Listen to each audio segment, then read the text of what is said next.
Starting for the first time, not like I've started before, I felt a sense of woe that we had not finished these proofs. So I want to go over some of the proofs at the end of the blurb. Hopefully this won't take too long. We proved 6.1 last time.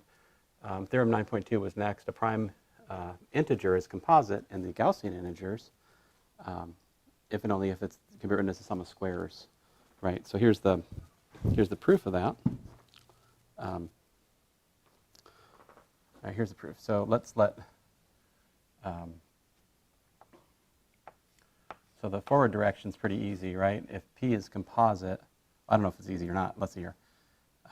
Suppose P prime is composite, right? That means P is equal to alpha beta, right? Alpha beta for some Gaussian integers, alpha and beta. And you take the norm of that. So the norm of P equals to the norm of alpha times the norm of beta, right? But the norm of P is P squared, right? So that implies that the norm of alpha equals to the norm of beta equals to P, because it's a non-trivial factorization, right? So neither alpha nor beta can be units.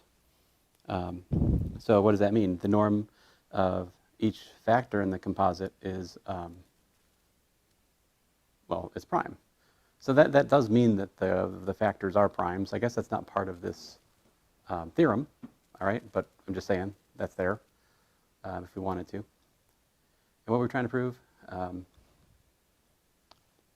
right, so since the factorization of P was non-trivial and P is positive, oh, I guess I didn't say that, but we're assuming P is positive.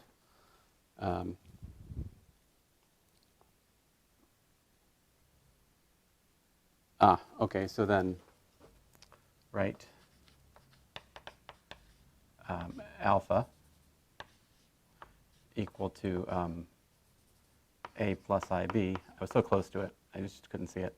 Then what's the norm of alpha equal to? It's A squared plus B squared, right? And that's equal to the prime P, so that, there it is, right? We do need to assume that the prime is positive. It's in the theorem. Oh, Z plus, I missed the plus, I'm an idiot. Thank you. Now that's the forward implication, right? So what's the backwards implication? So here we go. So suppose P is equal to A squared plus B squared. Well, that's equal to A plus IB times A minus IB, right? And the norm of P is equal to P squared is equal to the norm of A plus IB times the norm of A minus IB. So that implies that the norm of A plus or minus IB must be equal to P, which implies that A plus IB, plus or minus IB, are not units. Thus, P factors its composite, right? Because it could be broken into a product of things which are not units. So there you go. Next up, corollary 9.3. If P, a positive integer, is composite and it's not equal to 2, then up to a unit multiple, P has exactly 2 Gaussian conjugate prime factors, and both have norm P. All right, so this is 9.3. So the proof goes like this. By theorem 9.2, what do we have? We have P composite, then P equals to A squared plus B squared, right? Which, of course, is equal to A plus factor that, right?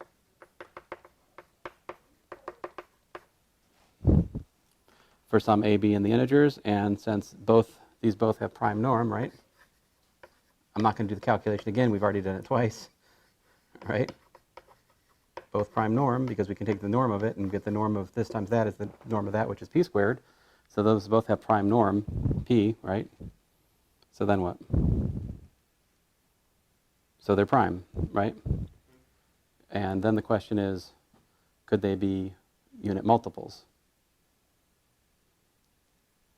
Let's see here, I guess the question is, could they be unit multiples? We consider all 4 ways this could happen. and each leads to a contradiction, all right? So let me just do like one of those cases. I'll let you guys read the other three, but just to give you a sense of it. So could it be that these are actually equal? Could it be that a plus ib equals to a minus ib? That would be the case that the unit multiples. Now, do you notice the wording here, up to unit multiples? That reflects the fact that like we could, insert I times minus I in here, and they're not. That factorization is not unique. And anyway, we're just going back to the discussion of unique factorization, so let's not reinvent the wheel there. So if these are equal, that means a equals a, great, and this says b is equal to minus b, which means what? B equals 0, right? But if b is equal to 0, then what? Then p is equal to a squared. And that's a very difficult equation for a prime to satisfy, right? Because that says that p is composite in the positive integers, which contradicts our assumption. So in all the other cases, like if you, put this times I or whatever else, they're all like this, right? Okay. Corollary 9.4. Corollary 9.4 says if a prime p in the positive integer satisfies p is congruent to 3 mod 4, then p is not equal to a squared plus b squared, and for any choice of a and b integers, and p is prime in zi. Corollary 9.4. So he says, once we show that p is not a sum of two squares in z, then it's prime in zi by theorem 9.2. All right, so basically the proof is it suffices to show p is not equal to a squared plus b squared, right? Because then theorem 9.2 says it's composite in zi, right? It shows it's not composite in pi, which is to say it's prime in zi, all right? So what do we have to check? What do we have to check? He says we consider squares modulo 4. Squares modulo 4. The only squares are 0 and 1. So mod 4, 0 squared equals to 0, 1 squared equals to 1, right? If you do 2 squared, you get 4, which is 0. If you do 3 squared, you get 9, which is 1. All right? So this is why 0 and 1 are squares, because it's the square of 0 and square of 1. You cannot obtain 2 or 3 mod 4 as a 0, as a square rather. Okay, that's what that means. And he says, adding them together, mod 4, what do we get? She's like, okay, so look at, he's like 0 equals 0 plus 0. 1 equals 1 plus 0 or 0 plus 1.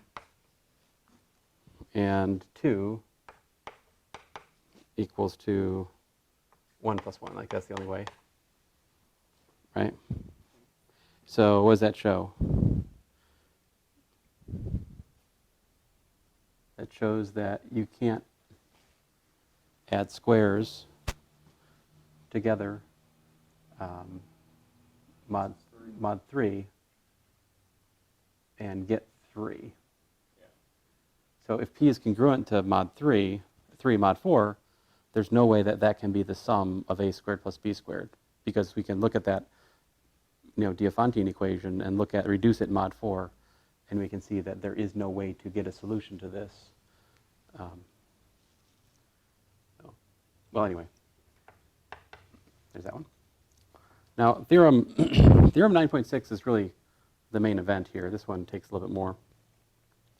So we'll start with the proof of 3 implies 1. So to prove the following are equivalent, you can prove 3 implies 1, and then you show 1 implies 2, right? So basically the proof is like this: 1 implies 2, 2 implies 3, but first we prove 3 implies 1. So if you prove those 3 implications, that proves the equivalence of the logical statements 1, 2, and 3. So 3 implies 1. So we suppose p prime, right? And p equals to a squared plus b squared, right? Actually, I'm not going to keep writing p prime. That's a presupposition in all parts, all right? So, but anyway, keep in mind p is prime. Then what? We want to prove 1.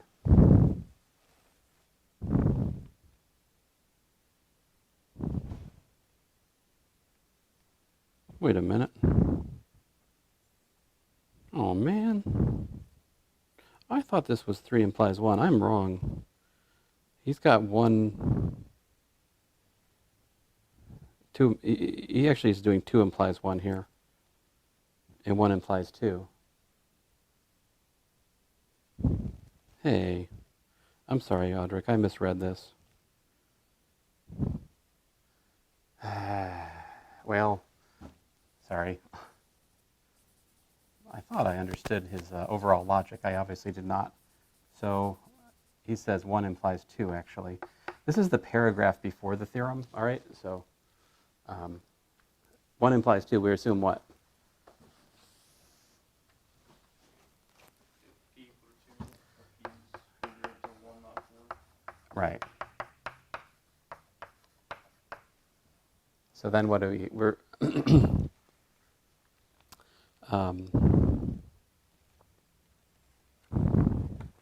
oh, curses. I still got it wrong. The first thing he starts with, I'm trying to follow his discussion. There's usually a reason for why he does things in the order he does, you know? So he actually does 2 implies 1 first, because he says it's easy. If, what? All right, so if, let me just write down what he says. If p equals to a squared plus b squared, right? So he's assuming 2 is true, right?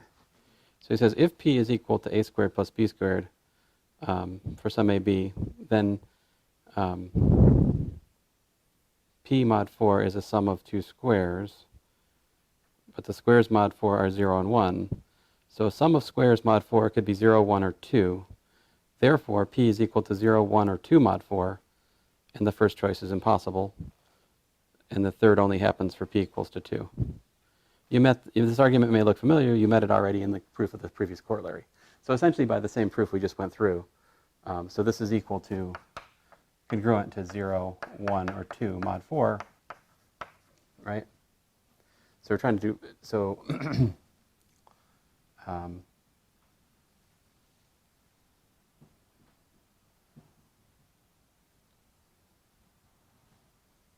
how are we using 2?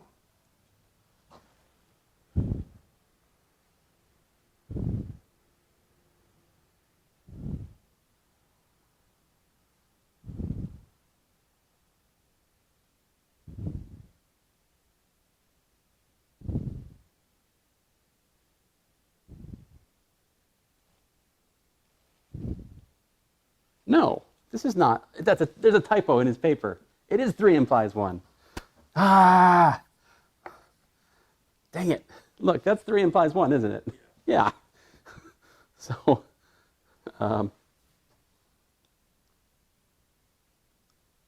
notice that p equals to 0 means 4 divides p, right? Thus p not prime, which is impossible.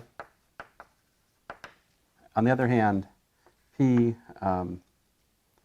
congruent to 0, p congruent to 2 implies what? 2 divides P. Well, yeah, that's true. 2 divides p. So this implies that you're just looking at p equals to 2, you know? Because the 2 has got the 1 plus I times 1 minus I factorization.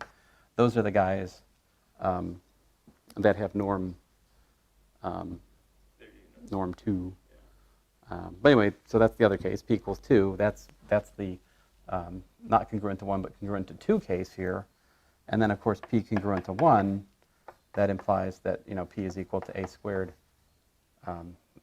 Well, that's the other case, right? So you either have, it's not prime when it's 0, it's 2 when it's congruent to 2 here, or it's or the other case is it's congruent to 1 mod 4, right? I mean, so that's what it says here. It's either 2 or it's congruent to 1 mod 4. That's 3 implies 1. All right. To see 1 implies 2, all right. Actually, do you already have this written down? All right, let me erase that then. I'm going to need the space. Uh-oh.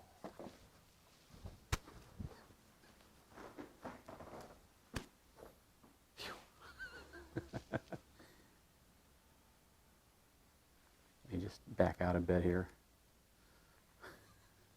Sorry. I was like, at one point I had moved the camera over so it was like here. I was like, did I leave it there? Then this erasing I just did would be very annoying. Okay, so next up, 1 implies 2. 1 implies 2. He says we may take p not equal to 2. Why is that? Because we can look at the case p equals to 2 and see 2 is true, right? If you look at x squared, is x squared congruent to minus 1 mod 2? Does that have a solution? Well, x squared congruent to 1 mod 2 is x squared congruent to 1 minus 1, right? So we can just take x equals to 1. There we go. We solved it in that case, right? So let's suppose p is not equal to 2, which is to say that p is congruent to 1 mod 4, right? All right. Now, we're going to do something a little weird. It's like, consider t to the p minus 1 minus 1. All right? This is equal to t to the p minus 1 over 2 minus 1 times t to the p minus 1 over 2 plus 1. So this is a polynomial, all right? Factorization. And with mod p coefficients, all right?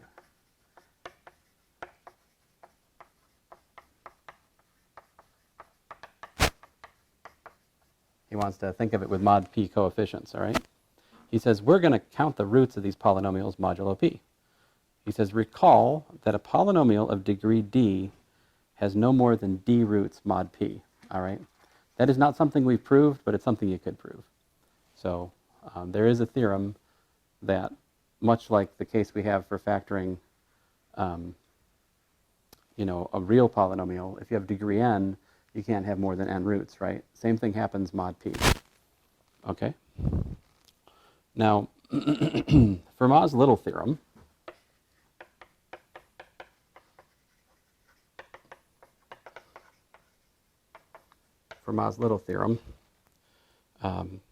the left-hand side of this is 9.1. He said the left-hand side of 9.1 has what? He says it has p minus 1 roots mod p, namely the non-zero integers mod p.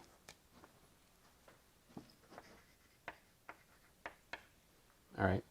So essentially, ZP solves that, right? Because Fermat's little theorem says that x to the p minus 1 is congruent to 1 mod p. So that means that every residue class mod p satisfies the left-hand side, right? And therefore, it has p minus 1 roots. Now, where was I? So the non-zero ones, right? And he says the first polynomial on the right-hand side has degree, I'll write it out, the degree of t to the p minus 1 over 2 minus 1, of course, is equal to p minus 1 over 2, right?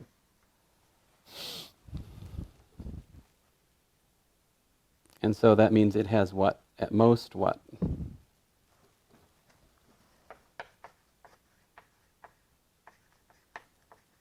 It has at most p minus 1 over 2 roots, right? So what does that say about the other polynomial?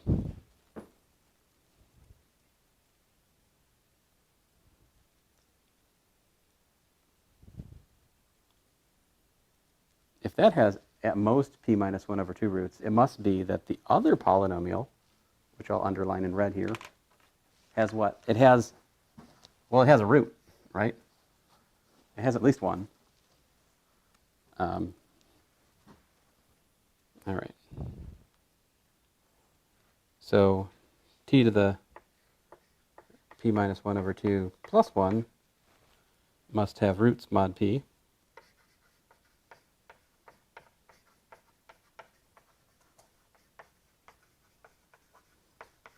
What does that mean? That means that the congruence c to the p minus 1 over 2 plus 1 is congruent to 0 mod p, right? There exists some c.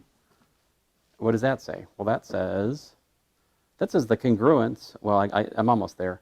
We need to, I mean, this is awful close, right? So we got c to the p minus 1 over 2 congruent to minus 1 mod p. I can smell the, man, we're awful close, aren't we? We need to somehow argue that c to the p minus 2 is a square, right? So he says since, where was I? Oh, come on, lost my place. Since p is congruent to 1 mod 4, that says that p minus 1 is congruent to 0 mod 4, right? Which means that p minus 1 is, is even. It actually means it's a multiple of 4, but let's just get to the point. It's even, right? Which means what? That means that p minus 1 over 2 is what?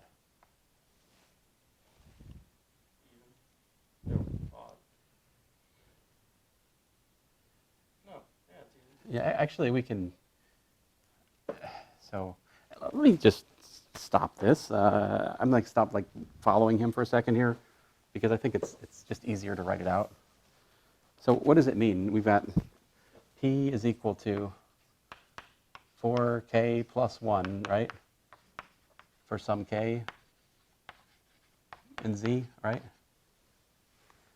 And then what? Look at what p minus 1 over 2 is in this case.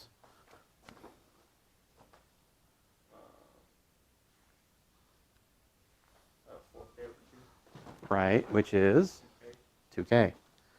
So c to the p minus 1 over 2 is equal to c to the 4k minus 1 over 2, which is equal to c to the 2k, which is equal to c to the k squared, which is congruent to minus 1 mod p, and that completes the proof of 2. We just showed 1 implies 2, right? So then, 2 implies 3.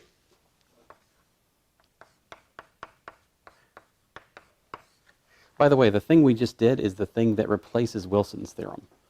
Wilson's theorem in Stilwell is the glue that holds the thing together. This sneaky little polynomial argument is supplanting Wilson's theorem. So why then down here, when we have c to the p minus 1 over 2 is congruent to 1, we know that 1 has to, like, from that corollary, it's either 1 plus 0 or 0 plus 1. Mm-hmm. So why, and we know the square, if the sum of squares is a square. Well, but we're assuming 1 is true, right? So we just have that p is congruent to 1 mod 4. But I guess you're saying, I think that's all. I mean, we just know p is congruent to 1 mod 4. That's what we have to work with. Mm-hmm. I don't think we have anything about sums of squares just yet, do we? I guess we know it's not equal to a sum of, well, we don't know anything. It's not congruent to 3 mod 4. Okay. Yeah. Let's see here. 2 implies 3. We're going to... It's minus 1 mod p. Oh, we don't know what p is. Okay, never mind. Yeah. I was thinking P is just not equal to 2, so it's in 3, 5, 7, whatever. Well, excuse me, congruent to 1. 3 is not allowed. So to show 2 implies 3, we are going to use 2 implies 2. So to show 2 implies P is composite in ZI. Then theorem 9.2 says P is a sum of squares. All right. So our goal is to show that if we assume that x squared congruent to minus 1 mod P has solution, right? Then we wish to show that that implies that P is composite ZI. All right. So he says, view the congruence as a divisibility in relation in Z. So if x squared is congruent to minus 1 mod P, then that means x squared plus 1 is congruent to 0 mod P, right? Thus, P divides x squared plus 1, right? And but that means that P divides x plus I times x minus I, right? So he says, to show P is composite in ZI, we argue by contradiction. If P is a Gaussian prime, then what? So I'm going to do the contradiction part of this proof in green. So if P prime in ZI, right, then we can go back to an earlier result, which I don't think I even have on the board at the moment. Then that implies P divides x plus I, or P divides x minus I, right? Which means that the norm of P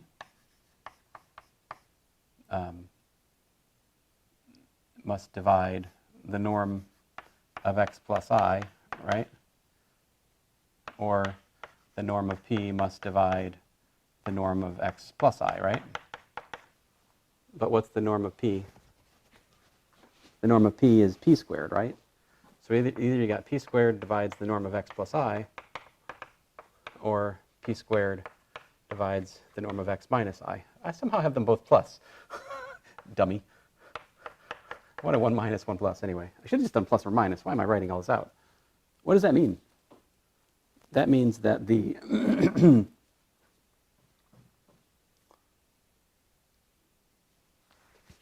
that means that the other one's a unit. I guess that doesn't contradict what I have, does it? Ah, curses.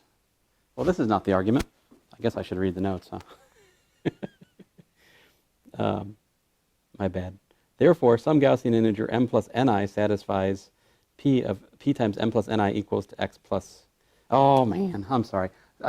This is not wrong. It's just not helpful. This proves that that the other... Anyway, that was not helpful. My bad. So let P be prime in ZI towards a contradiction.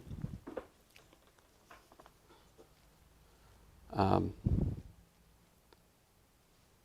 curses, I shouldn't have erased that. Well, that means P divides x plus I, or P divides x minus I, right? Thus, we have to have, as he says here, P times some Gaussian integer m plus in equals to what? Equals to x plus or minus I. But what does this equation tell you?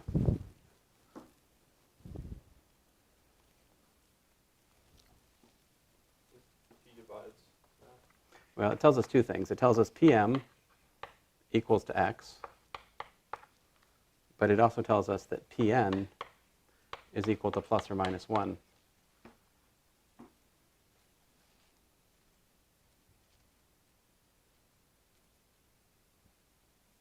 So if you'll allow me a little bit of arithmetic and the rational numbers for just a second here, this says that this prime is equal to plus or minus 1 over n. Right, so Yeah, and so that's impossible. That's a contradiction. And so since that's a contradiction, that means that therefore P is composite, right? Which then says what? P is equal to a squared plus b squared, right? Yeah, by theorem 9.2. So there you have it. That's the big theorem. This is how we characterize primes in the positive integer in terms of their congruence mod 4 and how it relates to the sum of squares, right? Now, once you have that, it's easy to get these other theorems. So what these theorems do is they just summarize the interplay of primes in the positive integers versus primes in the Gaussian integer, right? It gives an account of what goes on. So theorem 9.7, what does it say? Theorem 9.7 says factorization, if P is a positive integer, then the factorization of P is determined P mod 4, all right? So this is basically saying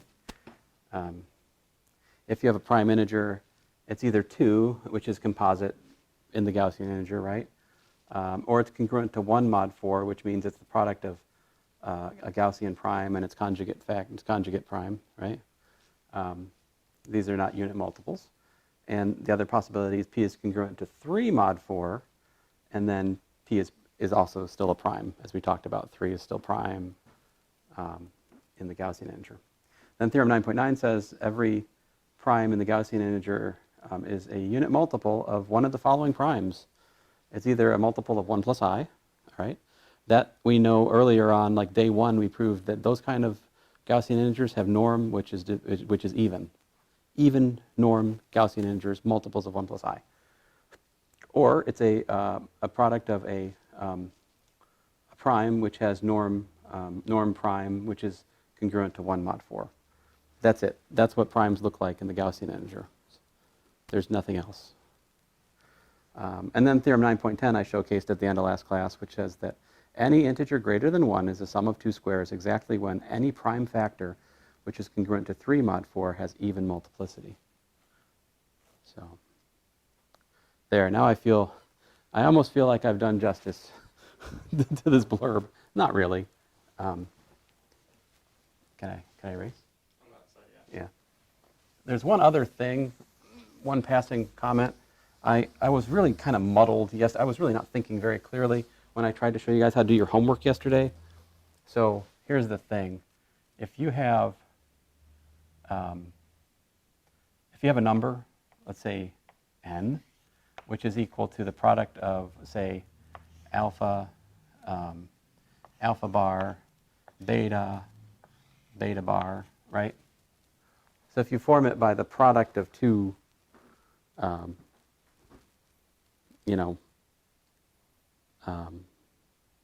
Gaussian conjugates, right? Then I was claiming that that allows you to write as the sum of 2 squares, and two different ways, right? And I just like to kind of do that in the abstract a little bit. The point is, you could rewrite this as alpha beta bar times alpha beta bar bar. That's the key idea here. So the key idea is when you multiply this out, you can rewrite that product as a product of a Gaussian number and its conjugate. And that's why this is equal to a squared plus b squared for some a and b, right? But of course, on the other hand, how can I say this?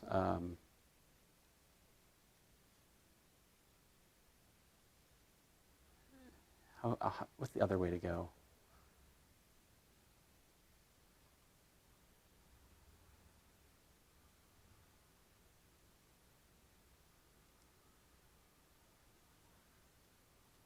Of course, I'm assuming alpha plus alpha beta bar is equal to, a plus ib. So, Audrey, maybe you can help me. How could I also repackage that so it's the product of something and its conjugate, but not the same thing I already wrote. For A plus B? Yeah, I know what it is. This is also alpha beta and alpha beta, right? That's another way to package it, right? But you notice alpha beta is not equal to alpha beta bar, right? Yeah. So if alpha beta equals to c plus id, well, then this gives you c squared plus d squared. So that's the mechanics of the algebra which is going on here. The thing is, when you have three factors, then you can move them around and do something similar.